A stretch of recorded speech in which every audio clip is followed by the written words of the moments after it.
এক সময় ছোট বড় সবকিছু আল্লাহর কাছে চাইতাম। মসজিদে গেলে মনে হতো আল্লাহর কাছে অনেক কিছু বলার আছে, চাইবার আছে। পরীক্ষার আগে যেন প্রশ্ন কমন পড়ে, পরীক্ষায় যেন ভালো রেজাল্ট করতে পারি, এজন্য কত কাকুতি মিনতি করে আল্লাহর কাছে চেয়েছি। হয়তো খুব সিলি মনে হবে, কিন্তু সেই সময় আমাদের ছোট্ট হৃদয়গুলো জানতো এমন একজন আছেন যার কাছে সবকিছু চাওয়া যায়, যিনি সবকিছু দিতে পারেন। ওনার কাছে অসম্ভব বলে কিছু নেই। এখন আমরা শিখছি ইউ ক্যান ডু ইট। স্বপ্ন যেন তোমাকে ঘুমোতে না দেয়। নিজের উপর বিশ্বাস রাখলে কেউ আটকাতে পারবে না, তুমি চাইলেই সব পারবে। এরকম নানান আমিময় মোটিভেশন। এই দুনিয়ার মোটিভেশন রবের সাথে সেই নিষ্পাপ সম্পর্কটা নষ্ট করে দিয়েছে। আল্লাহর কাছে নাছোড় বান্দার মতো কিছু চাইবার সেই সহজ সরল জীবনটা আমাদের ছেড়ে চলে গেছে।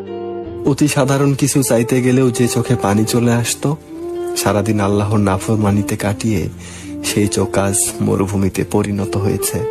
কাঁদলেও চোখে পানি আসে না। কি এক জিল্লতির জীবন!